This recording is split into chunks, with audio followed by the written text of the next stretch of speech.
Hi guys, Togo here with a new video, and this video will be a Frost Decay video on the beta, and I'm actually very happy.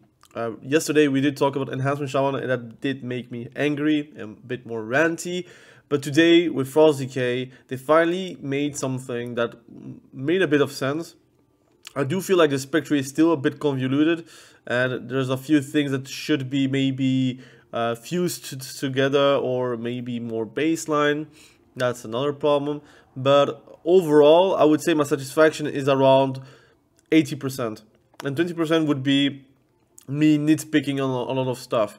But the class tree has been changed, the spec tree has been changed. I think that the hero talents are extremely good, very well made, and I find it a lot of fun. If you do compare it with hunter hero talents, for example, it does seem like hunters, like the designers of hunters don't play hunter or don't like hunter at all.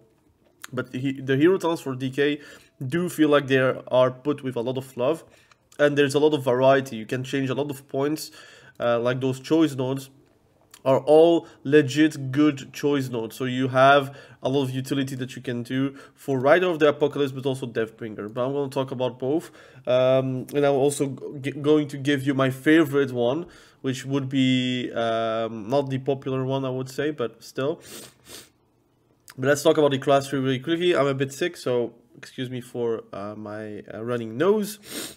So, excuse me. So, the Icebound Fortitude has been moved up, so that's a great thing. We have a lot of, like, still the CC is there. There's a lot of defensives that you can swap whenever you want, depending on who you're facing. If you're facing versus magic dealers, you can take this. If you're facing versus physical dealers, you can take Death Pact. If you want to take Death Pact out and you want to put for extra damage on your enemies, you can play with Brittle. There's multiple things that you can play around or put it. For example, I do take away Death Pact, and then you can put the point into Vestigial Shell, for example, or you can put it in Unyielding Will. There's a lot of things that you can play around too. So that's a great thing. So you have a lot of points. You can say, look, I'm not taking this, I'm going to take this. And that's a great feeling. So let's talk the good things about the class tree. So Death's range is a lot higher, so you will always have the increased range on Death Grip, I think. Soul Reaper is now super easy to take, and there is no reason to not take it. It does a lot of damage, has a lot of potential. If you're playing with Deathbringer, it's also give you a lot of great things like around it. I do like Soul Reaper, so that's a good thing. I again love like an execute mechanic, where if you are like very meticulous with how you place it, you might have a lot of utility with it, with how you can destroy an enemy. Unholy Endurance is way easier to take as well. So again, you're going to be even more tanky whenever you're going to use Lichborn. Rework is something you're going to be able to take also very easily, which is also a anti-root effect. So that's great for you as a DK, for Frost and also Unholy, but also for Blood. You have Suppression, which is going to reduce AoE damage. So think about DH, think about windwalkers, for example. And whenever you're suffering of a loss of control effect, so if you're CC'd, which is often going to be the case whenever you're going to get destroyed, the bonus is going to be increased by an additional 6%. So again, a defensive thing. So defensively, DKs are going to be way stronger than in Dragonflight, and that's a good thing. It's not like going to be OP strong, but you're going to feel like you're going to be able to survive damage, and that's something that I wish it was the case in Dragonflight, but it was not. But here you're going to be effectively stronger versus warriors, and you're going to be effectively stronger versus casters. I would even say way stronger because of the few new talents that you got. So if, for example, you have Subduing Grasp, whenever you're going to pull an enemy, it's going to be doing reduced damage to you. Again, a reduction on damage you're going to take. And Abomination Limb is going to grip everyone, so it has a lot of synergy. We have Death's Echo, which is also super easy to take, so you have double Death's Advance, double Deafening Decay, double grip. We have also Will of this Necropolis still in the game. We have Blood Draw, easier to take as well, so that's a good thing. Which whenever you're going to drop below a certain threshold, you're going to drain HP, but also the damage you take is reduced, and also the strike cost is reduced by 10, so that's a great thing. We have Rune Mastery, also easy to take. We have no magic, so magic damage taken is reduced by 10%, and the duration of harmful magic effects against you are reduced by 35%, which is immense. It is great. It is strong. Think about Affliction Warlock, think about Balance Druid, think about Shadow Priest. A lot of specs that can do a lot of damage over time. They're going to do reduced damage versus you, plus also reduce the duration of those dots, and so they have to reapply it. And God knows, as an Affliction Warlock, if you have to reapply Unstable Affliction, it is kind of tough to do so. I might make a video about Warlocks very soon as well, because I want to cover it as well. So we have Unyielding Will, a new talent as well, and since you have a lot of points that you can swap, this is great. So you have Anti-Magic Shell's cooldown is increased by 20 seconds, but it now also removes all harm from magic effects when activated. So imagine you have like 2 full row of dots, which can happen if you're playing versus a Shadow Priest, an Affliction Warlock, or Shadow Priest with a Balance Druid, or a Affliction Warlock with a Elemental Shaman, or whatever you want to do. It's going to remove everything whenever you're going to use Anti-Magic Shell. So you can use it as a dispel. And from what I've seen, it doesn't do the damage from an Unstable Affliction. So you can remove those spells for free, but it will make it at 1 minute CD. So you have to see it if you find it useful or not. We have also Vestigial Shell. So casting Anti-Magic Shell grants 2 nearby allies a lesser Anti-Magic Shell that absorbs 290k magic damage and reduces the duration of harmful magic effects against them by 50%. So versus Affliction Warlocks, you're going to play Vestigial Shell, for example, versus Shadow Priest as well. I think Frost Decays and even Unholy Decays are going to be quite hated by the caster community, which I am also from, so I also play casters, so I will not enjoy my time versus them.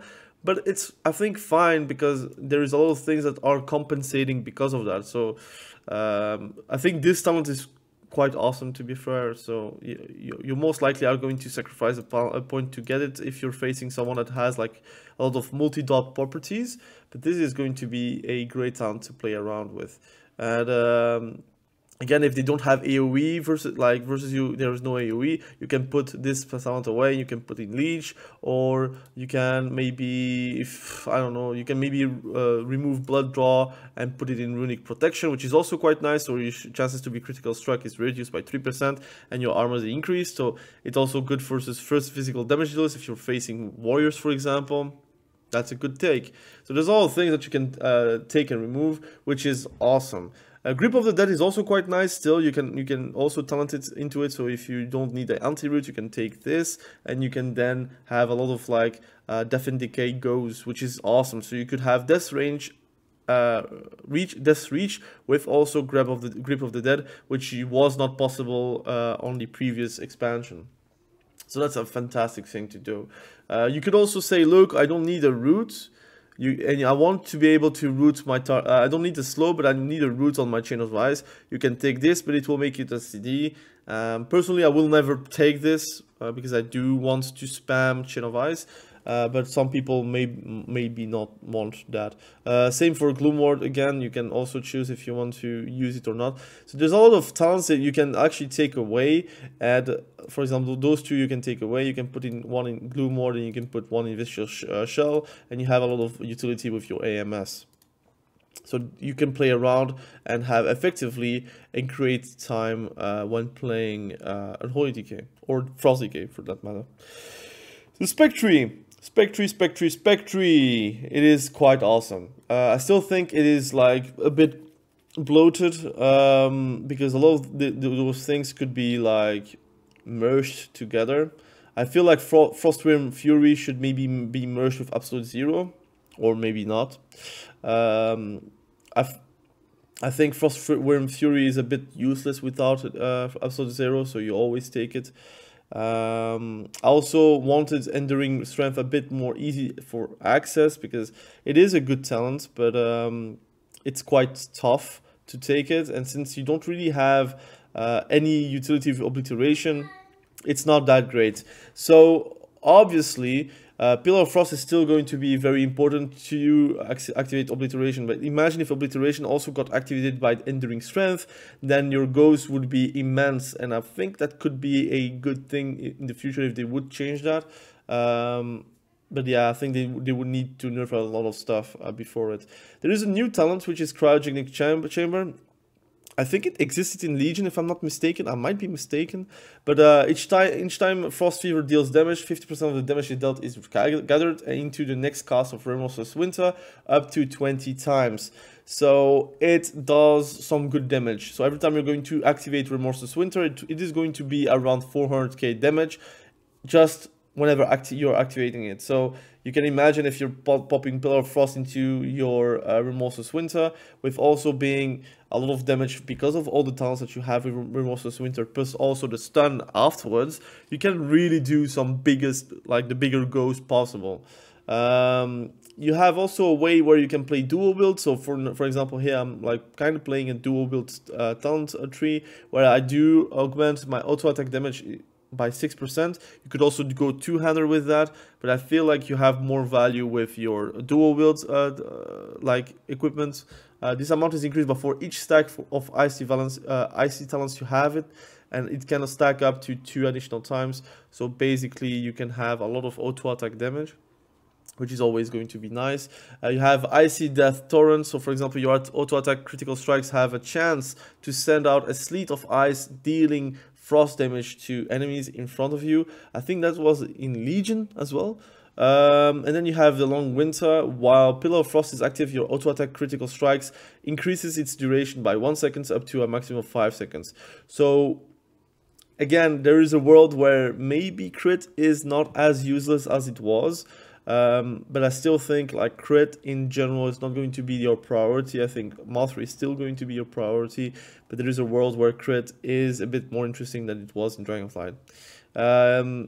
Then obviously you have a few things that are still the same, like for example Shattering Blade. It is still nerfed in PvP.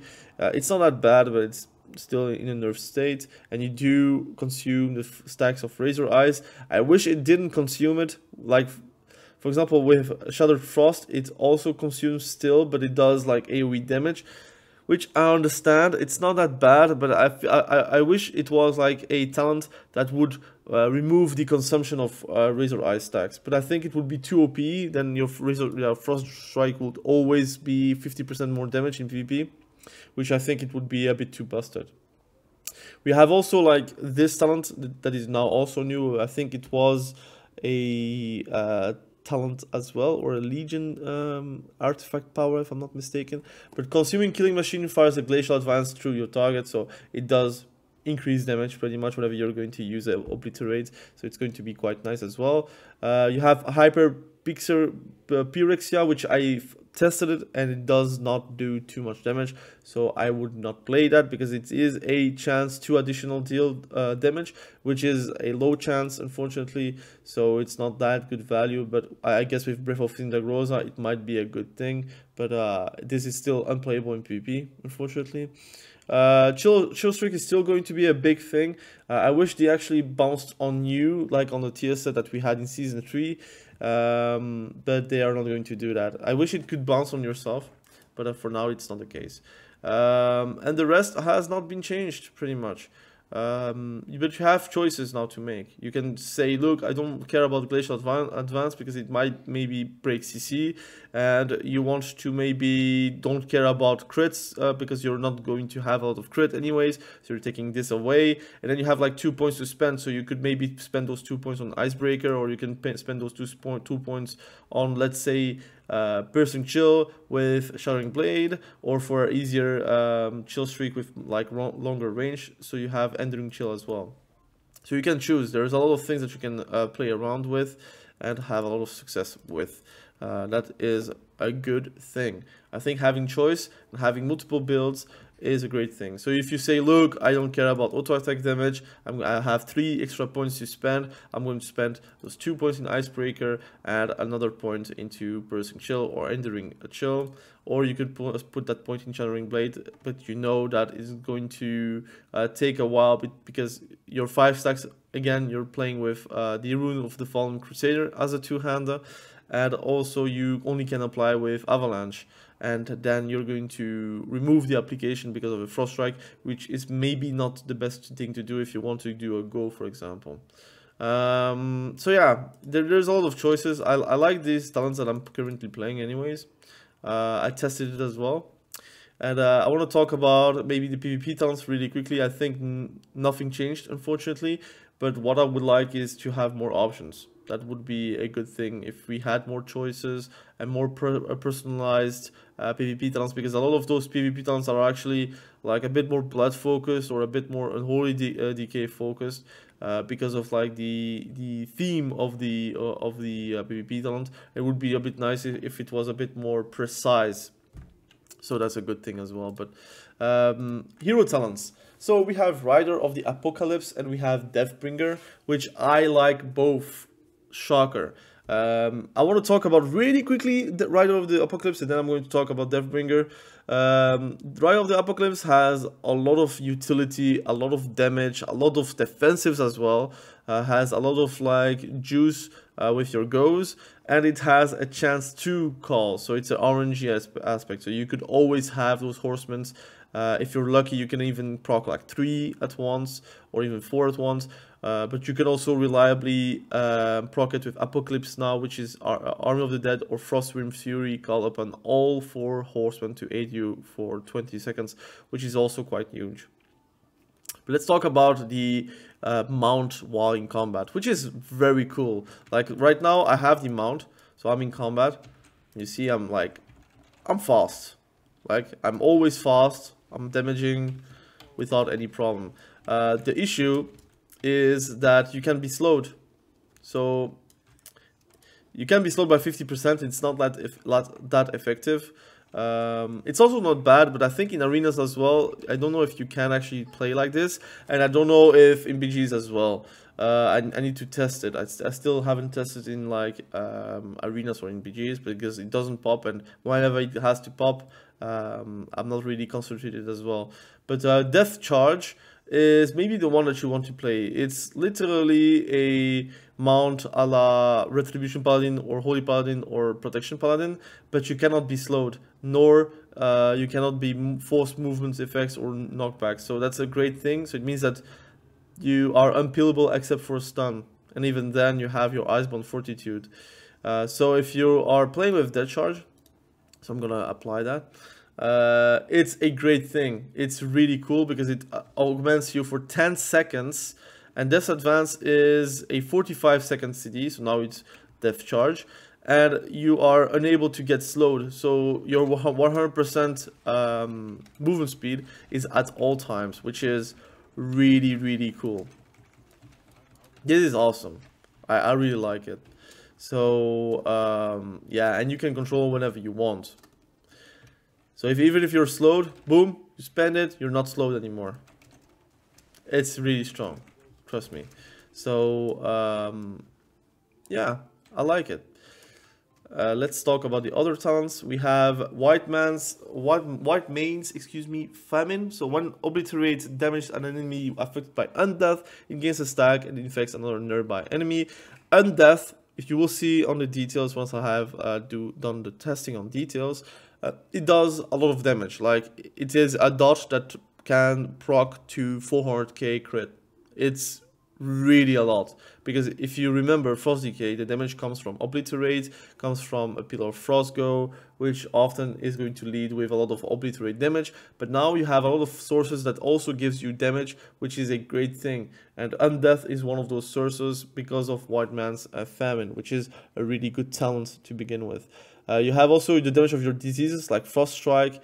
The damage of your diseases, Frost Strike and Death Call are also increased by 15%, so your damage is also a bit higher on the Frost Strike department, which is not bad, and since it is also affected by Mastery, you have your damage is increased by 5% and you gain the benefits of your Death and Decay, while inside Morgraine's Death and Decay. So if he puts a Death and Decay, you get the same benefits with a Cleaving Strike, so again, you're going to easily cleave most of the time. If an enemy dies while Nazgrim is active, it's blah blah blah, because often in PvP, if you kill someone, you win. But anyways, in PvE, it's quite nice. You get increased by 3%. Additionally, each rune you spend increases value by 1%. But that's, again, an enemy has to die first. This talent is quite awesome. So every 15 runic power you spend extends the duration of the horseman's aid in combat by 1 second up to 5 seconds.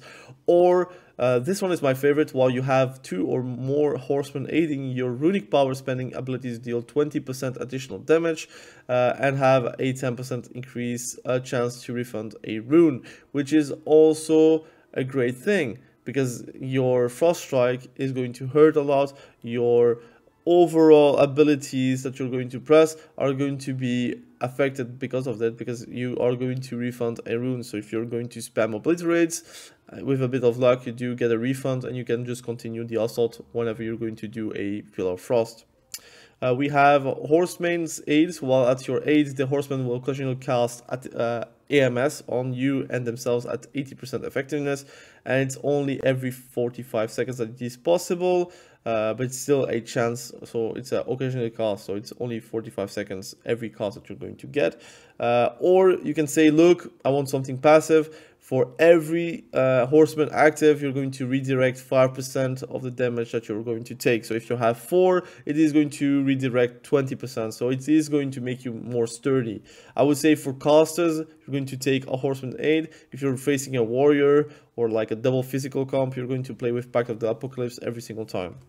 So you see, you have a lot of choices you can make compared to if you're talking about hunters, for example. I know I'm hating on them because, again, the rework is quite good, but the hero talents are quite bad. Troll's Bane's Icy Fury, which also hurts a lot. So when you obliterate or score strike a target affected by Troll Bane's Chains of Ice, it shatters, dealing 223k Shadow Frost damage to nearby enemies, and also slows them for 40%. It does great damage. Really great damage in AoE situations where you can cleaving strike. It will help you with eliminating your target, so it's a good thing. Here we have a CD reduction on Death and Decay. We don't play Horn of Winter because it still is not that great. So those are the talents. Let's talk about Deathbringer really quickly. Or I can just I'm going to show you really quickly a go from this hero talent, and then I'm going to talk about Deathbringer. So here you can basically start your go by having your frost fever up, and you can have your cryogenic here. So we have here the accumulation of the cryogenic chamber, which is going to add a lot of damage. And if you are ready to go, you can basically grip them both. You can do a root with the stun, and you can say, look, now I'm going to do a lot of damage. And then you can just spam obliterates whenever you want to do a lot of crit damage. It does a lot of damage, and it is really impressive. Again, nobody can really stop you from dealing insane amount of damage if you are cleaving. And again, I could have stunned him as well, but this is really effective. And I'm very much lagging, so I'm not really effective with how I deal damage. I don't have my add-ons as well, so it's very tough to see what I'm doing. But overall, it is doing a lot more than previous expansion. So I'm looking forward to. Here, Troll's Bane's Fury, Ice Fury, it does 10 hits and it is 585k. So it's 10% of your damage. Obliterate does 1 million damage whenever you're going to crit. And if you're doing it correctly, it can be even higher. For now, I don't even have my 4-set. So if I had 4-set, it might be even higher.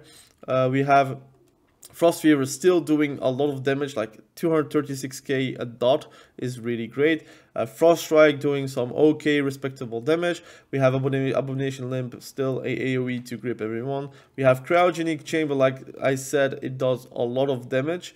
We have Remorseless Winter also doing some good cheap damage. We have Undeath, unfortunately it didn't crit for too much, but we had a normal hit for 220k.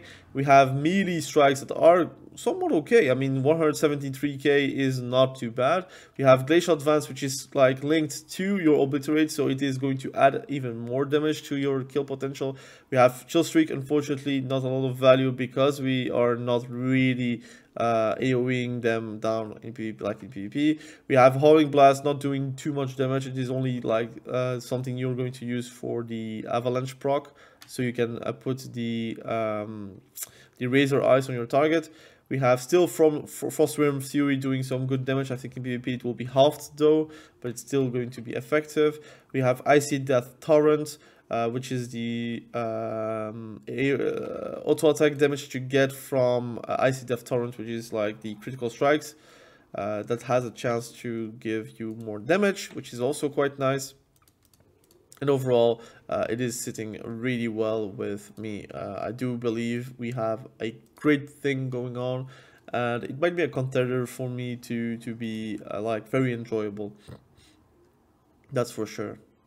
So yeah, Soul Reaper, we didn't really get the proc because it was 100% HP, but it does some good damage as well if it procs. So that's it for Riders of the Apocalypse.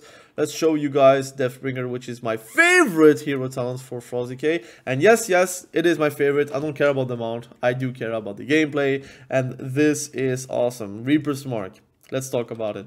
So whenever you're going to use Reaper's Mark, it has a 30-second CD, so you're going to use it often. Viciously slice into the soul of your enemy, dealing 74k Shadow Frost damage and applying Reaper's Mark. Every time you're going to deal frost damage or shadow damage, it is going to add a stack of Reaper's Mark. After 12 seconds or reaching 40 stacks, the mark explodes, it dealing 22k per stack. Trust me, it does a lot of damage.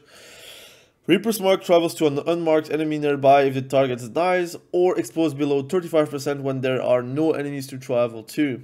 This explosion cannot occur again on a target for 3 minutes. It does insane damage. I really like it. It is probably one of my favorite abilities with Demolish from Arms Warrior, from the hero talent tree. Again, I'm going to read more, but this is going to be like, just this is already awesome. A Wave of Souls, so Reaper's Mark calls forth bursts of Shadow Frost energy and back, dealing 80k both ways, so it can break CC, unfortunately. Wave of Souls critical strike gain causes enemies to take 5% increased Shadow Frost damage for 15 seconds, stacking up to 2 times, and the wave back is always a critical strike. So you will always have 5%, but if you're lucky, you get 10% increased damage, which is awesome for your Pillar of Frost go. We have when Reaper's Mark explodes, it deals 20% of the damage dealt to nearby enemies, which again does a lot of damage. Which is quite nice. So if you're exploding, you first and foremost get your explosion as well from Reaper's Mark, but also you get the explosion from the damage that you're doing with the 40 stacks. So it's again, it is a lot of damage, like cumulative, and you're going to be surprised with the amount of damage you can do on a dummy. But I guess in PvP, it's also quite nice. I did do a soul shuffle. I don't know if they did reset it or not. So if someone left with, we won 2 rounds, and then 1 round the guy left and made me lose a round, but it is what it is. But I did like it. What did I want to show? Yes, I wanted to show this. So we have here Reaper's Mark cost is reduced by 1 rune. So it was 2 runes, now it's only 1 rune, which is quite great. And its cooldown is reduced by 30 seconds, so now it is only 30 seconds. It was 1 minute, which is awesome. Or you say, look, I just want to be a 1 minute CD champion, because you can do a Pillar of Frost go with that, and you most likely are going to make it explode before it ends, so it will also add more damage from the strengths that you got. So you can do that as well. You can basically put Pillar of Frost with Reaper's Mark on a macro, and it will do like a lot of damage. So that's a good thing. So I like that. So you could do both. But then you will also do more damage. So it will deal 10% increased damage, and Exterminate empowers an additional Obliterate, but now reduces its cost by 1 rune, which is quite nice as well. It is a strong talent.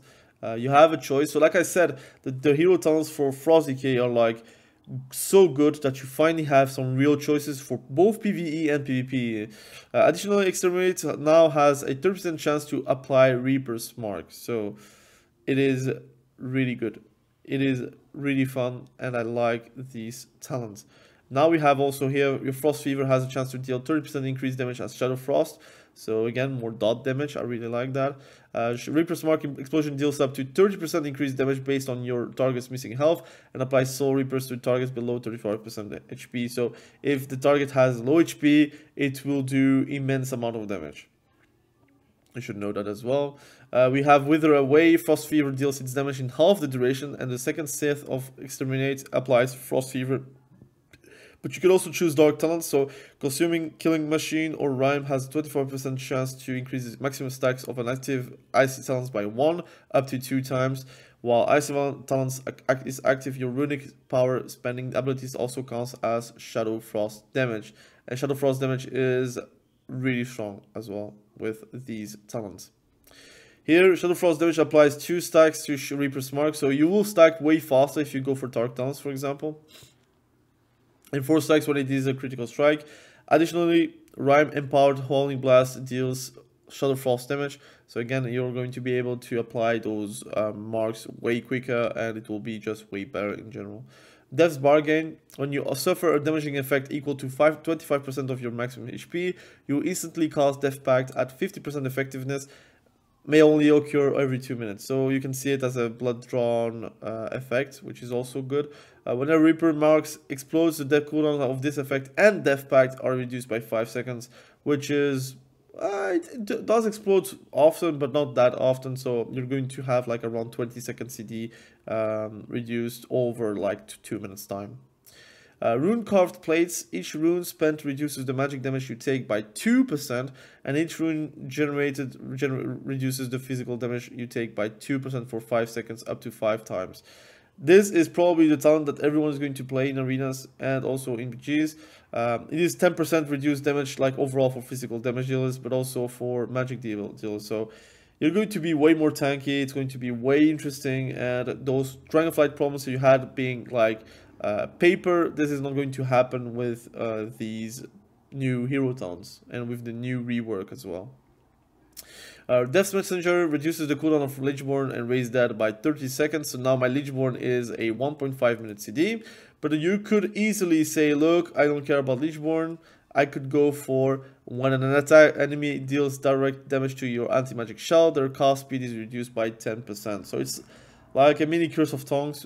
It's not that impressive, but it's still there and might be more interesting than Lichborn if they don't have a fear, for example. But I do like Lichborn. Why? Because it does give me like a damage reduced with unholy endurance. So you could play around that as well. It really depends. And then you have like Exterminate, which is your last talent. Like I said, you have your Mark with Reaper's Mark. You have your Exterminate, you have your Wave of Souls, you have a lot of things that are going to add more damage, but this is going to be quite awesome. So after Reaper's Marks explode, your next Obliterate costs no runes and summons 2 sides to strike your enemy. The first side strikes your target for 280k Shadow Frost damage and has a 20% chance to apply Reaper's Mark. The second side strikes all enemies around your target for 190k and applies Frost Fever. Again, a lot of damage. I really enjoy that. I'm going to show you guys in live, but basically it is probably one of the most fun hero talents out there. So what you want to do, basically I'm going to do here, you want to apply Frost Fever, you want to build your runic power, and then whenever you're going to be ready to go, you can say, look, I'm going to stun you guys, I'm going to use my shit, and I'm going to use my Reaper's Mark as well. And I'm going to try to apply that as much as possible so I can have the explosion before it ends, which is good. So you see the damage 3k.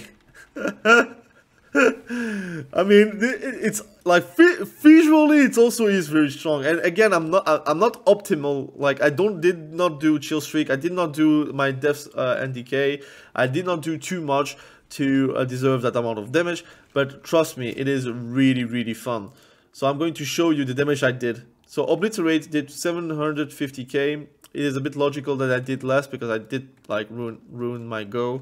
But normally it should be around like 900k or 1 million. Frost Fever does a lot of damage, but again it's AoE, but it does a lot of damage. You have also a portion Shadow Frost damage if I'm not mistaken, or maybe it is not shown on details. Normally it should be shown. If I'm not really overlooking it. I'm overlooking it right now, unfortunately. I don't see it. But you have Frost Fever doing more damage whenever you're going to do Shadow Frost damage. You have your Reaper's Mark. Like I said, it does insane amount of damage. I did a 3 million critical strike because it was combined with my Pillar of Frost. You could do it outside of your Pillar of Frost, because since I did put it like on the 30-second CD, you could say, look, I want the biggest one. So you take Painful Death. I'm going to show you guys the difference on the damage. You can play around that, and it is quite nice as well. Like, again, the damage is going to be shown very quickly. We have Frost Strike doing okay damage, Abomination Limb, some okay damage. It has a lot of utility though. Howling Blast doing a bit more damage as well. Frostworm Fury doing not that good damage. But overall, I would say the burstiness of this is way higher. Like, if you're playing this hero talent, you're going for the burst, you're going for the potential of Reaper's Mark doing insane amount of damage. If you want to play a bit more consistent, where you have a lot more consistency, I'm going to say Rite of the Apocalypse is going to be the thing for you, because this is going to bring you like constant damage. Like, every time you're going to get a horseman, it has a lot of value, it has a lot of defensives as well. You're going to split damage, or you're going to get like AMS. Overall, it's going to feel also very good. But this is like the burst, and that's what I like about Frost Decays in general. So if you want to play a 1 minute hero talent hero, you can play this. And so now it's a 1 minute CD. So I apply my Frost Fever. If I want to do a go, I grip this one. I put the Death and Decay. Then I put my my Remorseless Winter. And then I put my whole damage, and I'll try to make it explode before it is at the end of the Pillar of Frost. Hopefully, yeah. And you see the damage is it's quite substantial. And again, I didn't use my shield streak, but overall, and I have a new Reaper's Mark, by the way, so it can proc upon proc upon proc upon proc. If you're very lucky, you can make it proc multiple times, which has a lot of value. So again, I really like it. Here, for example, my Howling Blast deals Shadow Frost damage. Boom. So it does Shadow Frost damage, which is also quite nice. So let's see the damage I did. So Obliterate, again, I kind of ruined my go, but it is what it is. I need to train it. But it does 770k. We have Frost Fever doing some like absurd damage for a dot, and we're not really a dots-based spec. Exterminate, like I said, does a lot of damage, which is just damage that you get from your Obliterate. So there's a lot of damage that is hidden, not really hidden, but there's a lot of damage that you are added upon added upon added. We have Reaper's Mark that did 2 times damage, right? It did hit 1 time. I'd cast it 1 time because it was a 1 minute CD, but it got procced a 2nd time. So I did a 1.7 million normal hit. It didn't crit this time, and then I did a 1.3 million because it was outside of my Pillar of Frost.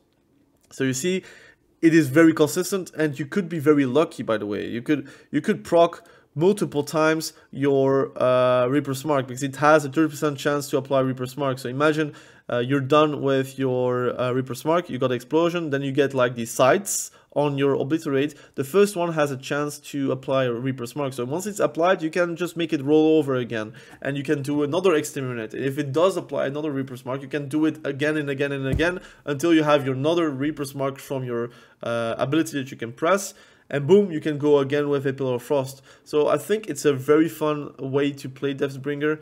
Overall, I'm very happy with how it is, and you can really see like it's impressive. I personally like it. I can understand why some people may not like it, because it's still Frost Decay, but I think we're now past that point where Pillar of Frost is the only thing you have to keep in mind. Now you have your Reaper's Mark, now you have your Exterminate, now you have your Obliterate still doing a lot of damage, your Frost Fever doing a lot of damage. You can play a round of dual build, or you can play around like a Frost Strike build if you really want to play around that. You can play Riders of the Apocalypse, or you can play Deathbringer. Both are good. I really enjoy it. Personally, I think Frost Decay is really in my top 3 favorite specs currently from what I've tested on the beta. And it does say a lot, because I do feel like Frost Decays were the unwanted child in Dragonflight, but currently it has been changed into the wanted child, kinda. While Enhancement Shaman still waits their turn, I do feel like Frost Decay got their turn. I think also Unholy Decay is more busted, but I might make a video afterwards to talking about Unholy Decay. But Unholy Decay is like really strong. I think they are like destined to get nerfed, but Frost Decay is really effective with how it deals damage. So yeah, I like it. Again, thank you for watching this video. Really appreciate you. Be sure to subscribe to the channel if you haven't done that yet. And we will catch each other probably very soon in the next video. Have a great day.